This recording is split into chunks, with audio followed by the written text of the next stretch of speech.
안녕하세요. 안녕하세요. 반갑습니다. 반갑습니다. 사랑합니다. 사랑합니다.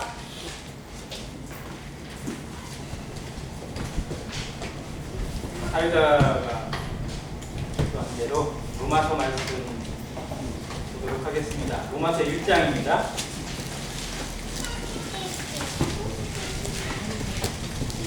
계속 고민하고 기도했던 부분인데요. 수요 집회 시간에 말씀을 교제할 때는 제가 가급적 강해 설교를 하려고 합니다. 쭉 성경을 쭉 살피면서 그 흐름과 그 가운데 주신 교훈들, 또 그 맥락을 이렇게 짚는 그런 교제를 하는데, 주일 그 전체 설교 말씀을 강해 설교를 하는 부분에 있어서 참 부담은 좀 있었어요. 그래서 정말 좀 과제를 하고 주제적인 부분으로만 교제를 했었는데, 로마서를 같이 공부해야 될 필요성을 많이 느꼈습니다. 모든 분들이 로마서가 어떤 말씀인지는 대충 다 압니다. 로마서가 복음에 대한 말씀, 구원의 확신에 대한 말씀, 또 성도의 양육에 대한 부분, 모든 것이 체계적으로 되어 있다는 부분을 다 이해하고 압니다. 그래서 누구보다도 익숙하고 많이 보는 말씀이기도 합니다. 그럼에도 불구하고 로마서는 우리 성도들의 삶에 있어서도 아직도 주님을 알지 못하는 불신자들에게도, 또 주님을 배워가는 그 연약한 성도들에게도, 힘든 일을 겪고 있는 어려운 성도들에게도 역시 놀라운 하나님의 말씀이 분명합니다. 그래서 어떤 말씀보다 가장 가르치기가 용이하게 되어 있고, 또 단계적으로 되어 있고, 또 앞부분을 알아야 뒤에를 이해할 수 있는 부분으로 설명이 되어져 있어요. 그래서 같이 공부하기에 가장 적합한 말씀으로 생각이 되어지고, 또 이제 구원받은 지 오래된 분들이나 또 구원받은 지 얼마 안 된 젊은 세대들을 생각할 때 로마서로 기초를 다시 한번 다지고 그 기반 위에 성장되어지는 모습들로 교제하기를 원하는 그런 기도가 있었습니다. 그래서 언제까지 될지는 저도 장담 못합니다. 예상하기는 올 연말까지 이어지지 않을까라는 생각을 좀 하고 있습니다. 근데 중간에 하나님께서 다른 말씀들을 주시면 그때는 다른 말씀을 교제하겠지만, 가급적 로마서 말씀을 꾸준히 이어가면서 교제할 수 있는 그런 시간을 갖고자 하고, 오늘 로마서 첫 시간으로 1장 초반부에 있는 말씀을 같이 교제하기 원합니다. 1장 1절부터 6절까지 교독해서 먼저 읽도록 하겠습니다. 로마서 1장 1절부터 6절까지 교독하겠습니다. 예수 그리스도의 종 바울은 사도로 부르심을 받아 하나님의 복음을 위하여 택정함을 입었으니, 이 복음은 하나님의 선자를 통하여 그의 아들에 관하여 성령의 믿음을 하신 것이다. 그의 아들에 관하여 말하면 육신으로는 다윗의 혈통에서 나셨고 성결의 영으로는 죽은 자들 가운데서 나사 능력으로 하나님의 아들로 선포되셨으니 곧 우리 주 예수 그리스도시다. 그로 말미암아 우리가 은혜와 사도의 직분을 받아 그의 이름을 위하여 모든 이방인 중에서 믿어 순종하게 하나니, 그리고 그들 중에서 예수 그리스도의 것으로 부르심을 받은 자니라. 아멘. 네, 로마서를 시작하면서 또 로마서가 사도 바울의 14개의 서신 가운데 가장 먼저 기록이 되어 있는 서신서이기도 합니다. 특징적인 부분들이 참 많습니다.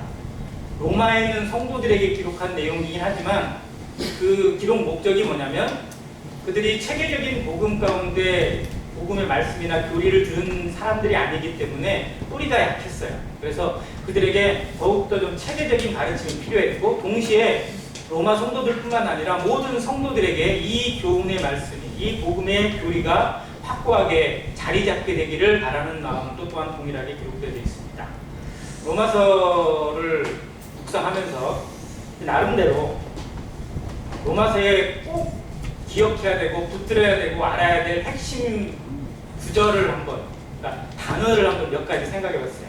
로마서에서 절대 잊어서는 안 되고 어떤 부분에든지 꼭 생각해야 될 단어가 한 몇 개 있습니다. 첫 번째 단어는 복음입니다. 로마서는 복음의 말씀이기 때문에 로마서는 복음과 두 번째는 믿음입니다. 그리고 세 번째는 하나님의 의입니다. 그리고 마지막으로 네 번째는 성령입니다. 이 흐름들 또 이 단어가 주신 의미들을 좀 더 깊이 묵상하면 그 반대적인 의미를 생각해 보면 우리에게 유익이 됩니다. 복음의 반대는 어떤 의미일까? 복음과 대치되는 의미는 무엇일까? 또 믿음과 대치되는 의미는 또 무엇일까? 하나님의 의와 반대되는 의미들을 한번 생각해 보시고요. 성령과 반대되는 의미를 우리의 삶에서 한번 생각해 보면서 정말 나는 말씀대로 하나님의 복음대로 하나님의 의를 따라서 살아가고 있는 모습인지 아니면 그와 반대되는 모습으로 살아가고 있는 건 아닌지 한번 생각해 볼 수 있습니다. 이 네 가지의 단어들을 가장 조리 있게 가장 핵심적으로 보여주는 말씀이 로마서 1장의 17절입니다. 같이 읽겠습니다. 로마서 1장 17절 시작. 복음에는 하나님의 의가 나타나서 믿음으로 믿음에 이르게 하나니 기록된 바 오직 의인은 믿음으로 말미암아 살리라 함과 같으니라. 이 말씀이 어쩌면 로마서의 핵심입니다. 로마서를 공부하는 첫 시간에 이 말씀을 우리 마음에 다시 한번 새기길 원합니다. 로마서가 무엇을 던져주고자 하고 로마서를 통해서 우리가 얻을 수 있는 여러 교훈들 가운데 절대 잊어서는 안 되는 게 뭐냐면 바로 여기에 나타나 있는 부분입니다. 복음에는 뭐가 나타난다고요? 하나님의 의가 나타나 있습니다. 사람의 의가 아니에요. 사람의 노력이나 사람의 성의가 아니라 하나님의 의가 나타나 있습니다. 그리고 그 하나님의 의는 어떻게 이루어지냐면 믿음으로 믿음에 이르게 한다고 기록되어 있습니다. 수수께끼인데요. 여기 믿음에서 믿음으로 이르게 하는데 앞에 믿음과 뒤에 있는 믿음이 같은가요? 다른가요? 앞에 있는 믿음에서 믿음으로 믿음에 이르게 한다고 기록되어 있잖아요. 그러면 앞에 있는 믿음과 뒤에 있는 믿음이 같은 의미예요? 다른 의미예요? 어렵죠. 우리가 성경을 잘 아는 것 같은데요. 막상 이렇게 짚어보면 이게 정확하게 무슨 의미인지 정확히 모르고 지나가는 때가 너무 많아요. 자, 여기에 있는 의미는 강조입니다. 믿음을 강조하는 거예요. 그래서 믿음으로 시작하고 믿음으로 끝나는 거예요. 즉 영원부터 영원까지라는 단어하고 거의 일맥이 같아요. 즉 영원을 강조할 때 영원부터 영원까지 영원은 구분이 없어요. 근데 믿음도 역시 마찬가지입니다. 시작도 역시 믿음이고 마치는 것도 역시 믿음이라는 거예요. 믿음으로라고 이렇게 되어 있는데 여기가 영어로 얘기해보면 프롬이에요. 믿음으로 시작해서 믿음부터 그리고 이 믿음내라고 하는 완성이기도 하지만 과정이 수가 되어 있어요. 믿음으로 시작해서 믿음으로 가고 완성도 역시 믿음으로 되어진다라는 거예요. 즉 하나님의 의가 복음을 통해서 성취되어지고 완성되어지는 모든 과정에는 다 믿음밖에 없다라는 거예요. 그래서 오직 믿음으로 라고 하는 부분을 강조하고 있는 단어예요. 자, 그러면 그래서 뒤에 있는 설명이 뭐냐면 오직 의인은 무엇으로 산다고요? 믿음으로 말미암아 살리라 함과 같습니다. 성경에 의인은 믿음으로 말미암아 살리라 몇 번 나와 있을까요? 3번. 몇 번이요? 3번. 3번? 4번. 3과 4번. 4번 나와 있습니다. 4번. 자, 구약에 1번, 그리고 신약에 3번 나와 있습니다. 자, 가장 먼저 보여주신 구약의 말씀이 하박국 2장 4절입니다. 하박국에게 주신 이 계시에 대해서, 묵시에 대해서 이 묵시는 반드시 이룰 때가 있다라고 하면서 사람들이 어떻게 가든 악인이 어떻게 살아가든지 하나님의 사람들, 하나님의 의인은 믿음으로 산다고 선언해주고 보여주고 계세요. 먼저 보여주신 구약의 말씀입니다. 그리고 그것이 신약에서 세 권을 통해서 성취가 되시는데 첫 번째가 로마서 1장 17절에 있고요. 두 번째가 갈라디아서 3장 11절에 똑같이 기록되어 있고 마지막으로 히브리서 10장 38절에 또한 기록되어 있습니다. 그래서 신약 성경에서 복음을 설명하고 복음을 보여주는 말씀을 세 권으로 잡는데 첫 번째가 로마서, 두 번째가 갈라디아서, 그리고 세 번째가 히브리서입니다. 그러면 왜 이렇게 세 권으로 보여주셨을까 하는 생각을 한번 해봅니다. 자, 복음에 있어서 가장 기본 교리와 기초 체계가 가장 잘 돼 있는 말씀은 어디 말씀일까요? 로마서입니다. 그래서 로마서는 복음의 기본 교리 과정이에요. 기초 과정이고 가장 정통의 과정입니다. 반면에 갈라디아서는 약간 격가지가 있어요. 복음에서 잘못되어 있는 모습들, 복음을 통해서 제대로 가다가 삐뚤어질 수 있는 격가지가 나올 수 있고 잘못된 길로 빠질 수 있는 사례들을 들어서 설명해주고 있고, 이렇게 하면 안 된다라는 것을 보여주고 있는 별책 부록과 같습니다. 복음의 별첨이에요. 그리고 히브리서는 복음의 모든 교리들을 구약에서 그러다 끌어다 썼어요. 구약에 나타나 있는 하나님의 예언과 말씀, 율법과 선지자로부터 지적된 모든 것들이 결국은 다 예수 그리스도로 말미암아 통일되었다라는 것을 구약의 모든 말씀들 다 끌어다가 결국은 예수 그리스도의 복음이다라고 설명해주고 있는 심화교리예요.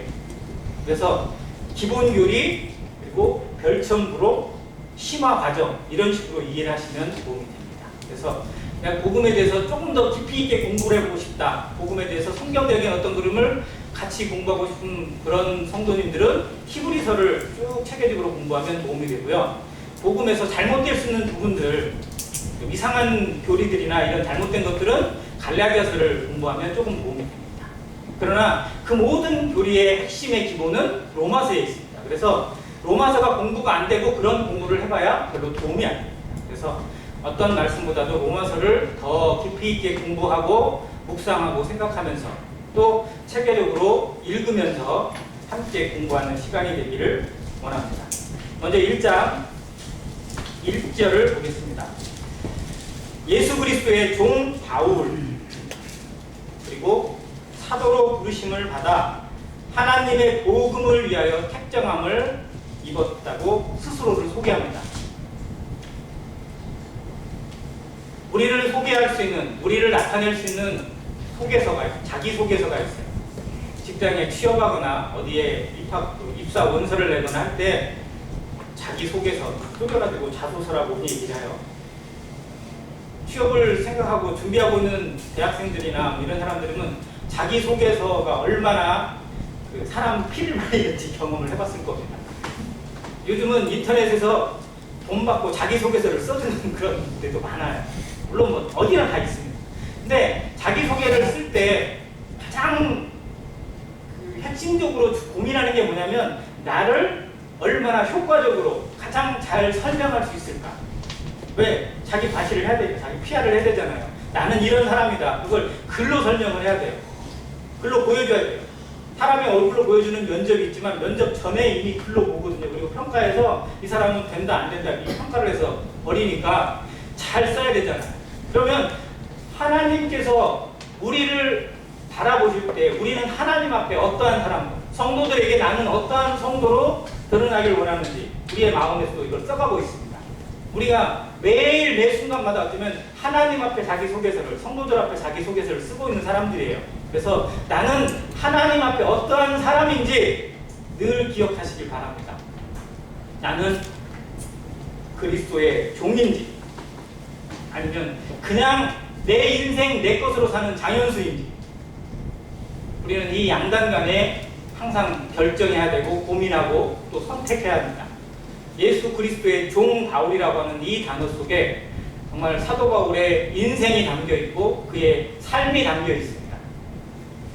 여기에 이 사용된 종이라는 단어가 헬라어로 듀일러스입니다. 듀일러스라는 단어는 종들 중에서도 노예에 해당되는 종이에요. 그래서 영화 배너에 보면 배너가 간역죄로 체포돼가지고 죽을 뻔한 위기에 있다가 어디로 가죠? 죽이지 않고 그를 노예로 보내는데 어디로 노예로 보내요? 배로. 배에 가서 뭐예요? 이렇게 발목에 삿을 딱 잡히고 손에 잡혀가지고 밑에서 놓아주는 거예요. 근데 그 배가 여행하는 뭐 유람선이에요? 군함이에요? 군함이에요. 군함. 로마의 함대 밑에서 이 평생 노를 젓는 거예요. 근데 이 평생 젓고 싶어도 안 돼요. 평균적으로 3년을 젓고 나면 이 사람이 죽는데요. 그러니까 3년 써먹기 위해서 노예로. 왜? 노예가 엄청나게 많으니까. 그 중에서도 건장하고 힘 잘 쓰고 튼튼하게 생긴 남자들만 골라다가 거기서 군함을 뒀어요. 그러니까 얘들 채찍으로 때리고 그냥 죽을 듯이 그냥 노를 적장하니까 얼마나 빠르겠어요. 그냥 살살 젓는 게 아니고요. 목숨 걸어서 젓는 거예요. 그러니까 로마 군함이 한번 출동하고 그렇게 되면 그 속도를 따라잡을 수가 없어요. 그래서 어딜 가나 이렇게 승전하는 로마의 함대가 나타날 수 있었습니다. 그런 그 착고의 발목이 딱 채워지고 손에 당 채워지고 꼼짝도 못하고 그냥 주면 먹고 계속 이거 하고 있고 그냥 멈추면 잠시 쉬고 그 일을 하고 있는 노예, 그게 듀얼러스예요. 근데 사도 바울이 스스로 그 종이 되기를 원했습니다. 그리스도에게 붙잡혀져서 그리스도의 복음에 붙잡혀서 그리스도의 생명을 위해서 그리스도의 영광을 위해서 하나님의 이름을 위해서 자기의 생명, 자기의 모든 것이 착고에 부딪혀도 쇠사슬에 잠겨도 상관없는 모습으로 내 인생이 1년이 되든 3년이 되든 5년이 되든 이 자리에서 죽겠다라는 각오로 살아가는 자세, 이것이 듀얼러스에 나타나 있습니다. 우리가 하나님을 섬기는, 하나님이 나의 주인이라고 하고 예수 그리스도를 나의 주님이라고 부르는 그 단어 속에 우리는 어떠한 모습인지 사실 생각해야 됩니다. 과연 나는 나를 종의 자세로 낮추는지 아니면 그냥 예수님과 동격으로 두고 있는 것인지, 하나님보다 더 위에 나를 두고 있어서 하나님이 나의 영광이 아니라 나의 영광을 위해서 하나님을 필요로 하고 있는 그런 이기적인 사람은 아닌지 우리의 마음을 한번 점검하는 시간이 되길 바랍니다. 그리고 그걸 배워가기를 원합니다. 정말 나는 주님을 진짜 주인으로 모시고 있는 거죠.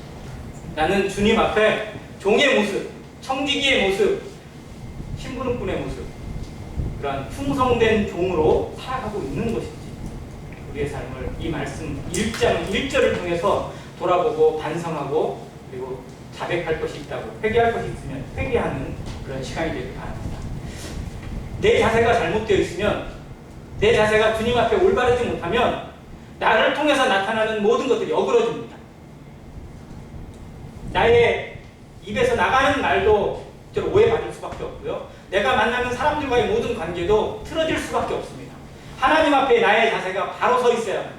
하나님 앞에 나의 자세를 바로 갖춰야만 내 입에서 나가는 말도 하나님의 말씀이 될 수 있고 내게 주어지는 모든 것도 하나님의 영향력을 나타낼 수 있습니다.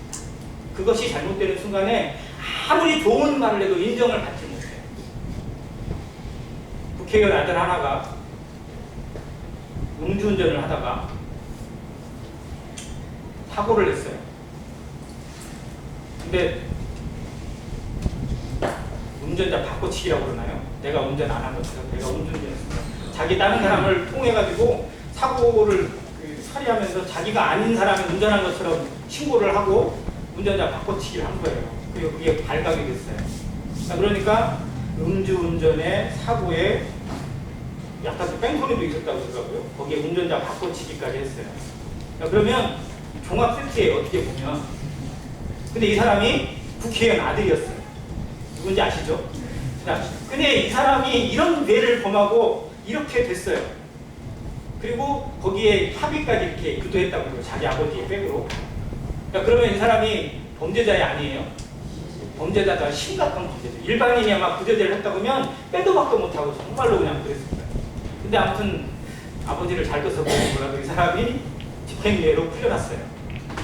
그 얘기가 뉴스에 뜨고 나서부터 이 국회의원은 무슨 말만 하면 다 뭘로 걸려들냐면 아들로 걸려들어요. 네 아들이나 똑바로 그렇잖아. 그리고 말을 해라. 라고 나. 이게 정말 무서운 겁니다.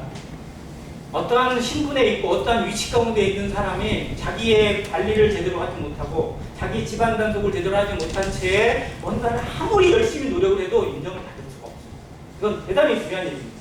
우리 안에서도 내가 하나님의 사람으로, 하나님의 종으로, 하나님의 일꾼으로, 하나님의 복음을 맡은 자로, 하나님의 말씀을 전하는 자로 서기 위해서는 정말 이 주변이 잘 정리가 되어 있어야 되고요. 그것에 대해서 정말로 내 입장, 내가 하나님 앞에 서 있는 자세가 온전한 모습 가운데 서 있지 못하면 아무리 많은 노력을 해도 헛수고가 되는 경우가 너무 많습니다. 너나 잘해서 그래서 우리는 우리의 자세를 하나님 앞에 정말 바른 자세로, 정직한 자세로 지켜야 할 필요가 있어요. 왜? 우리가 전하는 수고와 우리의 노력이 헛되지 않기 위해서. 내가 누군가에게 복음을 전하고 누군가에게 기도하고 누군가를 영혼을 끌어들이기 위해서 하나님의 말씀으로 인도하기 위해서 많은 애를 씁니다. 근데 그것이 제대로 효과를 발휘하지 못하는 이유 중에 하나는 내가 하나님 앞에, 내가 그 사람 앞에 하나님의 사람다운 모습으로 서지 못하기 때문일 수도 있어요. 우리는 이것에 대해서 우리 자신을 먼저 살피는 자세가 필요하고 정말 두려움으로 우리의 삶을, 우리의 중심을, 우리의 태도를 바로 잡아야 할 필요가 있다는 사실입니다. 자, 이제 복음에 대해서 한번 살펴볼게요. 복음을 위해서 팽창함을 입었는데 과연 복음이 뭐냐? 복음이 뭘까요? 복음. 복음, 복자, 소리음자, 복된 소식, 굿뉴스 이렇게 영어로 번역이 됩니다. 헬라어로는 유앙겔리온이라고 어려운 단어인데요. 이게 얼마나 좋은 소식이냐가 중요합니다. 그러면 복음의 내용이 뭐냐, 복음의 본질이 뭐냐 이걸 알아야 돼요. 뭐가 복된 소식이에요? 뭐가 좋은 소식이에요? 자, 지금 코로나로 신음하고 있는 수많은 이 세상의 최고의 복음은 뭘까요? 백신이 개발됐다. 백신을 개발했다. 백신이 나왔다. 근데 백신이 1억이다. 그럼 어떻게 돼요? 안 되잖아. 백신이 개발이 됐는데 그게 무료로 준다. 이게 복음이죠. 그렇지 않겠어요? 백신을 개발했는데 1억씩 내라. 그러면 이건 복음이 아니라 사람 피 말리는 거예요. 그러니까 복음은 모든 사람에게 누구에게나 다 공평하게 들어가야 되고요. 누구에게나 다 구원의 의미가 돼야 되고 모든 사람을 이끌 수 있는 은혜가 돼야 됩니다. 근데 이게 정말 쉬운 게 아니라는 거예요. 자, 우리나라에서 백신을 만약 개발했어요. 그러면 이걸 무료로 풀어야 돼요? 돈 받고 해야 돼요? 자, 무료로 풀어야 된다. 무료로 풀어야 돼요? 일본한테도? 아니, 풀려면 다 풀어야지. 뭐 일본만 돈 받고 그래요? 그건 아니잖아요. 이게 어려운 거예요. 그러니까. 자, 우리나라의 국익을 생각해보면 우리나라 사람한테는 무료로 풀고, 예? 전 세계 다른 나라에는 돈 받고 팔자. 이렇게 나올 수밖에 없어요. 그러면 전 세계에서 아마 한국을 향해서 아마 좋은 소리를 못할 수도 있어요. 근데 그게 당연하죠. 지금 전 세계가 백신을 위해서 뛰어드는 이유가 거기에 있어요. 이 백신이 개발이 되어지고 그걸 개발한 제약회사는 얼마나 노다지를 얻게 될지 아무도 장담 못하는 거예요. 그러니까 모든 나라들이 막 국가적으로 지원하면서 백신 개발에 뛰어들고 있습니다. 근데 그게 정말 복음이 될지 안 될지는 알 수 없는 거예요. 미국이라는 회사에서 어떤 제약회사가 그걸 개발했는데 딱 쥐어잡고, 응? 미국한테 꼼짝 못하고 그냥 미국한테 벌벌 기는 나라들만 주겠다. 중국은 주겠다, 안 주겠다. 안 주겠다. 이런 식으로 나오면 이건 복음이 아니에요. 이건 진짜 무기가 되는 거예요. 식량이 무기가 되는 건 아무 일 아닙니다. 그러니까 복음은 정말 누구나 할 수 있는 게 아니에요. 아무나 풀 수 있는 게 아니라는 겁니다. 그래서 복음은 모든 사람에게 주시는 하나님의 은혜여야 되는데 그 복음이 어떻게 주어졌느냐? 하나님이 선지자들을 통해서 누구에 관해서? 그의 아들에 관해서 미리 약속하신 겁니다. 여기가 어떻게 보면 핵심인데요. 하나님이 주셔야만 복음이 됩니다. 왜? 하나님이 창조자고 하나님이 모든 만물의 모든 인생의 주인이기 때문에 실제로는 그 어떤 인생도 복음을 줄 수가 없어요. 복음을 주고 싶어도 줄 수 없어요. 한계가 있어요. 하나님만이 주실 수 있는데 하나님이 그냥 주시는 게 아니라 미리 선지자들을 통해서 구약시대 세상이 시작되고 인생이 시작되는 그 순간부터 하나님은 이 복음에 대해서 고민하시고 복음을 어떻게 모든 세상 사람들에게 풀어주실 것인지를 고민하셨다는 흔적이 성경입니다. 그래서 우리는 성경을 조금 더 좀 하나님의 마음으로 읽어야 돼요. 그래서 그런 마음으로 구약을 보면 거기에 복음이 담겨 있고 하나님의 은혜가 있고 예수 그리스도가 비밀로 보여진다는 것입니다. 미리 보여주신 거예요. 그래서 율법과 선지자라고 예비되는 구약. 율법은 모세, 선지자는 엘리야. 그래서 변화산상에서 예수님이 모세와 엘리야를 만난 건 구약의 모든 것을 다 취합하셨다는 의미예요. 구약에 예언되어 있는 모든 것들이 그리스도로 통일되어지고 그리스도로 완성된 것을 보여주는 사례입니다. 그게 베드로가 그걸 보고 너무나 놀란 거예요. 자, 성경의 모든 비밀이 거기에 담겨 있는 겁니다. 율법과 선지자를 통해서 말씀하신 하나님의 모든 말씀들이 결국은 누구로? 예수 그리스도로 성취되어지고 완성되어진 것. 이것이 복음의 핵심이라는 거예요. 즉 그러면 복음은 구약에 담겨 있어요, 안 담겨 있어요? 담겨 있어요. 그래서 구약을 어려워할 게 아니라 구약에서도 예수 그리스도를 찾는, 보물을 캐내는 마음으로 창세기를 보면 창세기에 어마어마하게 복음의 비밀이 담겨 있다는 사실입니다. 그러면 기쁜 거예요. 보물을 캐니까. 그 놀라운 예수 그리스도의 비밀이 여기에 담겨 있구나. 이거를 깨닫게 되고 이거를 알게 되는 순간에 성경의 말씀들이 하나씩 하나씩 꿰어지고 알려지게 된다는 것입니다. 그렇게 성경을 공부하게 될 때 어렵지 않고 힘들지 않고 그리고 지치지 않고 하나님의 말씀을 읽어나갈 수 있다는 사실입니다. 그리고 아들에 관해서 보여주신 그 말씀이 두 가지로 표현되는데 첫 번째는 육신. 우리도 예수 그리스도를 이름을 읽을 때요. 예수님의 이름이 크게 얘기하면 두 가지가 나와 있습니다. 첫 번째 이름은 예수. 예수 있잖아요. 예수. 예수라는 이름이 무슨 뜻이요? 구원자, 구출자. 그 죄에서 자기 백성을 구원할 자라는 이름으로 예수. 이게 구약의 히브리어로 넘어가면 여호수아예요. 그러니까 여호수아라는 이름이 예수라는 이름과 같은 이름이에요. 신비한 이름이죠. 그러니까 여호수아를 통해서도 이미 예수님에 대한 그림자를 보여주신 거랑 마찬가지입니다. 아무튼 그 이름을 통해서도 우리가 생각할 수 있는데 예수님의 또 다른 이름이 있어요. 뭐죠? 임마누엘. 임마누엘. 하나님이 우리와 함께 하신다. 그래서 예수님이 승천하시면서 제자들에게 마태복음 28장 19절 20절에 뭐라고 하셨어요? 내가 세상 끝날까지 너희와 항상 함께 있으리라. 그 임마누엘을 약속하시고 맹세하시고 가셨잖아요. 지금 함께 계세요? 안 계세요? 함께 계세요? 여기 계세요? 안 계세요? 여기 계신 줄 믿습니까? 내 안에 계신 줄 믿습니까? 그러면 우리는 예수님을 안에 모신 사람처럼 살아가고 있습니까? 예수님을 모실 만한 그릇으로, 예수님이 담겨있는 그릇으로 살아가고 있는 그 보물과 그 가치가 내 안에 있음을 느끼면서 두려움 가운데 살아가는 성도가 되시기 바랍니다. 이거 포장지예요, 우리는. 근데 무엇을 담고 있는 포장지예요? 하나님을, 예수님을, 성령님을 담고 있는 포장지입니다. 자, 사람들이 포장지를 준비할 때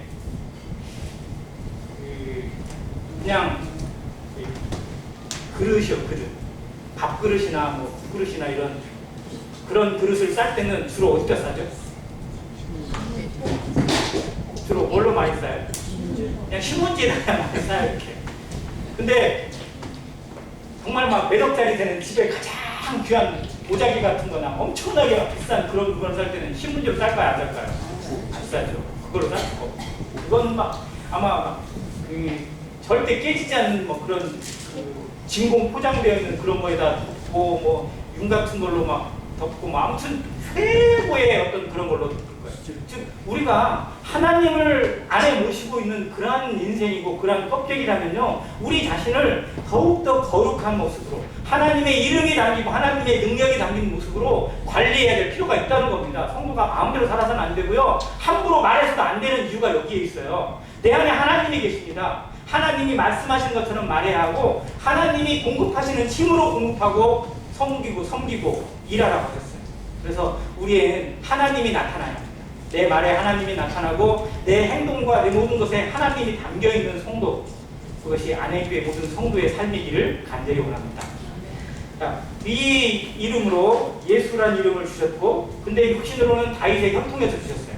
왕의 혈통에서 오셨습니다. 그래서 다윗의 혈통을 통해서, 왕의 신분을 통해서, 그래서 예수님이 이 땅에 다니실 때 심지어는 문둥병자도 아니면 소경도 예수님을 부를 때 뭐라고 부르죠?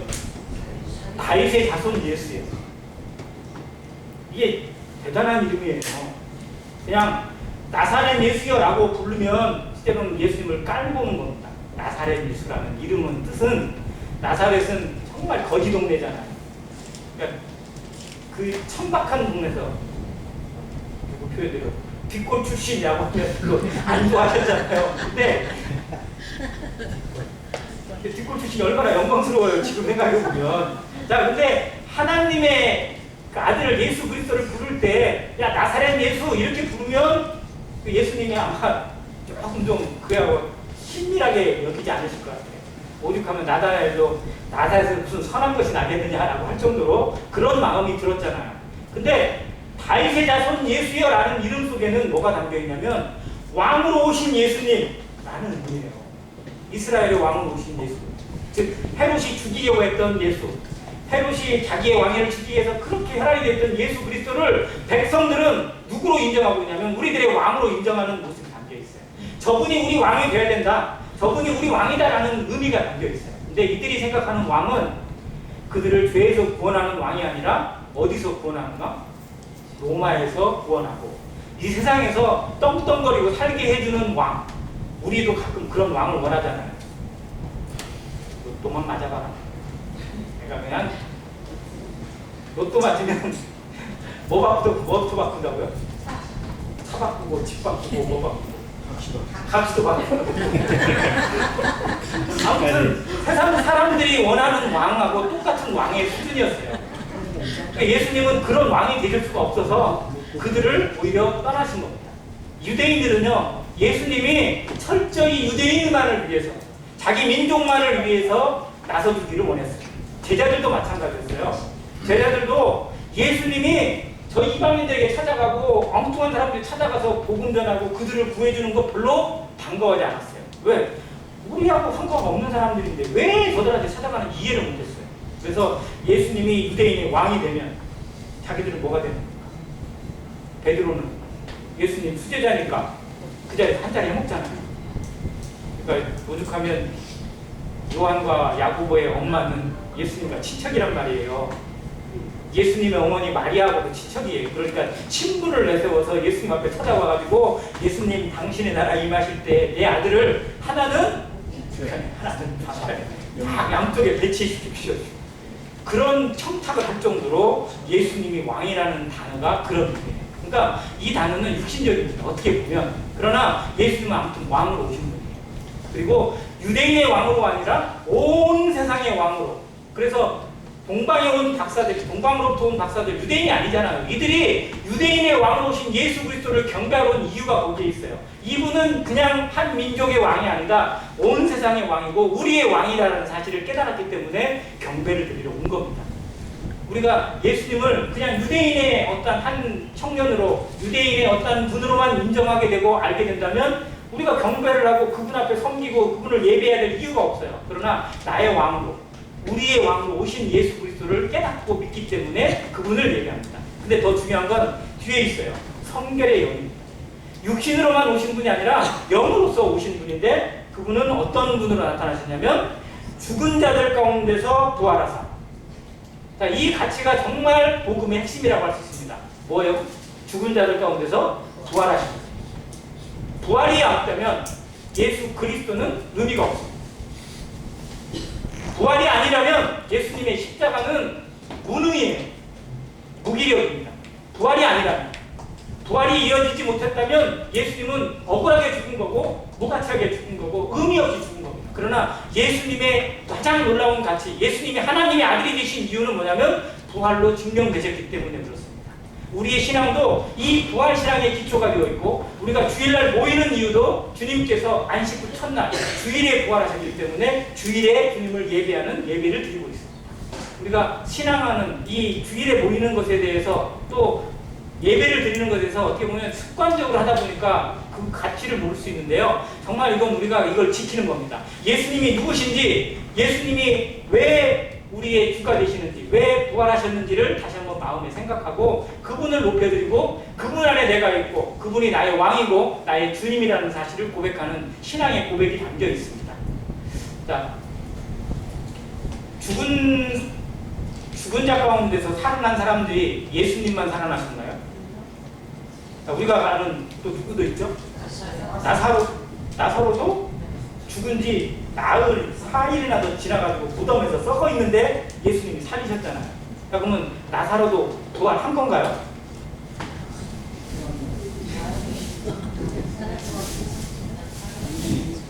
자, 사람이 살아난 것, 사람을 다시 살리신 것, 이것과 예수님의 부활의 차이가 뭘까요?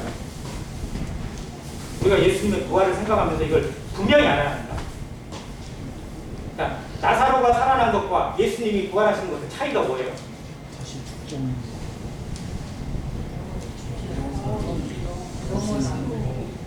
나사로는 죽었다가 살아나고 다시 죽었을까요? 안 죽었을까요? 자, 인생입니다. 다시 살아났지만 다시 죽어요. 그러나 예수 그리스도는 죽음을 이기고 부활하셨기 때문에 영원히 사십니다. 이것이 진정한 부활이에요. 우리에게 그 가치를 보여주시기 위해서 죽음을 몸소 보이셨어요. 죽어야만 하는 것. 그러나 죽음이 끝이 아니라 죽음 가운데 부활하셔야만, 죽음으로 부활하셔야만 진정한 하나님의 아들로 등록되고 인정이 되었다는 사실을 몸소 증명해 보이셨습니다. 그래서 여기에 이렇게 기록됐어요. 죽은 자들 가운데서 부활하사 능력으로 하나님의 아들로 선포되셨으니 라고 기록되어 있어요.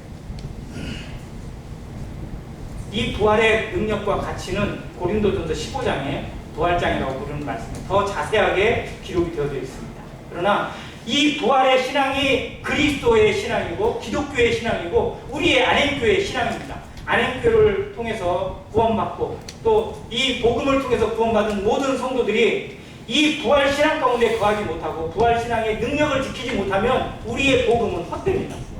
그냥 나 죄에서 구원 받았으니까, 나 거듭났으니까, 나 이제 지옥 안 가니까, 나 이제 죄 없으니까 이걸로 끝라고 한다면 구원파랑 다를 게 하나도 없어요.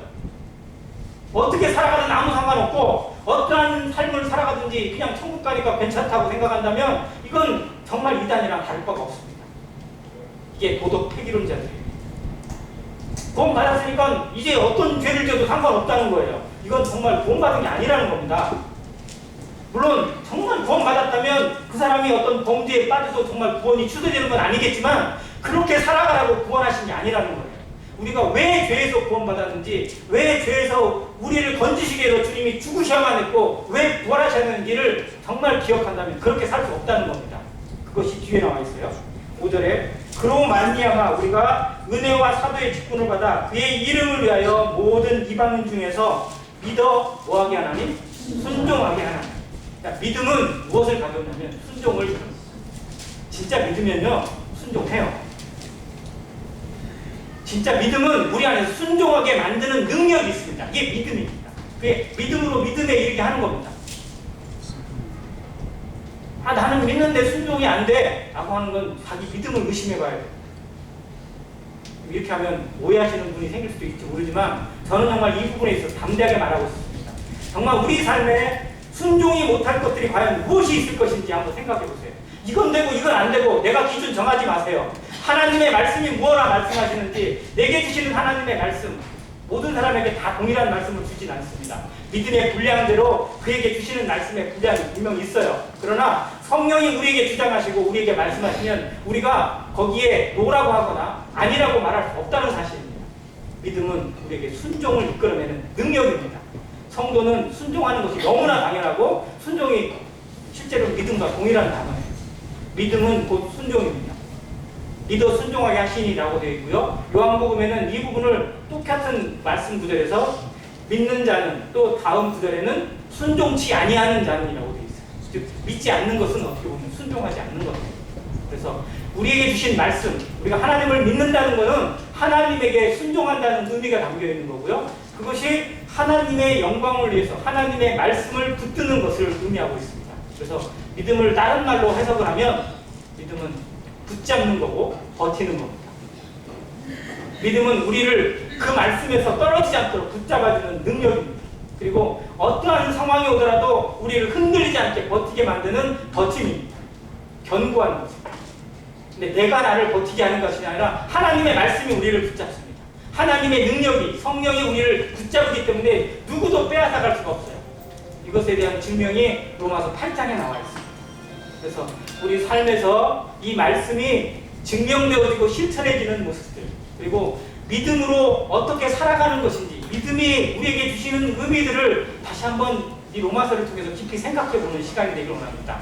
로마서 첫 시간이었기 때문에 이 서두를 통해서 과연 믿음으로 구원받는다는 것, 하나님이 주신 복음의 핵심이 무엇인지 그 가치를 한번 생각해보기를 원합니다. 마지막으로 17절 한 번 더 보고 마치도록 하겠습니다. 같이 한번 읽을게요. 시작.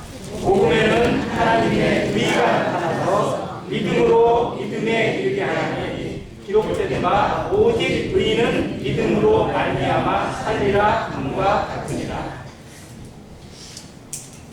하나님이 주신 복음, 요약하면 복음은 예수 그리스도입니다. 예수님, 그리고 임마누엘의 하나님, 육신으로 오시고 성결의 영으로 오셔서 부활로 증명되신 예수 그리스도가 복음입니다. 그래서 마가복음 1장 1절에는 예수 그리스도의 복음의 시작이라고 기록되어 있습니다. 그리스도가 복음, 예수 그리스도가 복음이에요. 그리스도가 이 땅에 오시거라고 예언해주는 말씀도 역시 복음이고, 그분이 이 땅에 육신을 입고 오신 것이 복음입니다. 그래서 그분이 오신 것이 얼마나 대단한 일이었는지 동방 박사들이 깨달았어요. 그분이 오신 것. 그래서 그들이 몇 년을 거쳐서 여행해서 그분을 경배했습니다. 그분이 이 땅에 함께 지내는 것이 곧 복음입니다. 그분의 동생애를 이 복음서가 제대로 기록해주고 있는데, 그 복음서의 내용, 우리가 복음이라고 부르냐면 주님이 함께 계신 것이 복음이에요. 그리고 예수님이 고난을 받고 죽으신 건 역시 복음입니다. 그러니까 그분의 복음의 핵심은 역시 죽으심 가운데 담겨있어요. 그분의 피보혈, 그분이 피를 흘리셔야만, 피 흘림이 없으면 죄사함이 없기 때문에 그분이 죽으셔야만 했고 피를 흘리셔야만 했던 그것 자체가 복음의 핵심이긴 하지만 그 모든 것이 다 복음입니다. 그분의 죽음으로 끝나셔야 하는 거고, 그분의 부활로 말미암아 다시 복음이 완성되어졌습니다. 그래서 로마서 4장 25절에는 예수는 우리 범죄함을 위하여 내어줌이 되고 우리의 의롭다 하심을 위하여 살아나셨느니라고 기록되어 있습니다. 그분의 죽으심도 부활이고 그분의 부활하심은 역시 복음의 결정, 완성입니다. 그러면 그것으로 끝인가요? 아니요. 주님은 부활하실 뿐만 아니라 어떻게 하셨어요? 승천하셨어요. 하늘에 오르셨어요. 오르신 이유는 무엇을 위해서요? 처소를 예비하기 위해서. 누구를 위한 처소? 우리를 위한 처소. 즉 우리가 죄에서 건진 것으로 끝나는 것이 아니라 하나님의 나라에서 영원토록 하나님과 함께 섬기고 다스리는 자가 되게 하시기 위해서 우리의 처소를, 나의 처소를 예비하시기 위해서 오르셨습니다. 그리고 우리를 위해서 중보의 기도를 하고 계세요. 그리고 그분이 떠나시면서 약속하신 그 약속의 성령, 이 성령의 가치가 복음의 핵심입니다. 그분이 약속하신 그것을 그대로 끝까지 함께 하시고 지키신다는 언약이 성령을 통해서 증명이 되어진 겁니다. 우리가 믿을 때, 구원 받을 때 성령을 선물로 받은 의미가 얼마나 놀라운 것인지 우리는 알아야 합니다. 구약에 있는 그 어떤 성도들도, 그 어떤 선지자들이나 사사들도 성령을 자기 안에 모시지 못했어요. 필요할 때 그 사람에게 함께 성령의 충만함을 입기는 했어요. 이게 구약입니다. 그러니까 성령이 잠깐 임했다가 때가 되면 떠나요. 한시적이었어요. 구약에서는. 그러나 지금 신약의 시대는 우리에게는 성령이 어떻게 해요? 영원토록 함께 계십니다. 이 교회 함께 계시고 성도 안에 계시고 하나님의 언약과 말씀과 복음이 우리 안에 영원토록 함께 계시다는 증명을 성령이 인쳐주셨습니다. 도장을 찍으셨다는 거예요. 그래서 성령이 오심이 이 복음의 역시 확증입니다. 그리고 그것의 모든 완성은 무엇으로 성취되냐면 주님의 재림으로 성취된 것입니다. 이제 그것만 남아있어요. 모든 것이 다 이루어졌습니다. 하나님의 약속하신 것들, 예수 그리스도를 통해서 이루실 모든 많은 것들이 이미 다 완성이 되어졌고 이제 마지막 하나의 종을 찍으면 돼요. 하나의 페이지만 넘기면 됩니다. 주님이 이 땅에 오시기만 하면 이제 오실 날이 얼마 남지 않았다고 우리 모아 듣고 있습니다. 정말 마지막 때를 살고 있는 성도들의 삶에 복음의 핵심이 내 마음에 지켜지고 복음의 가치가 지켜지고 내 안에 계신 예수 그리스도, 내 안에 계신 하나님의 이름의 가치가 우리의 삶을 통해서 지켜질 수 있는 안익교회 성도가 되기를 간절히 바랍니다. 감사합니다.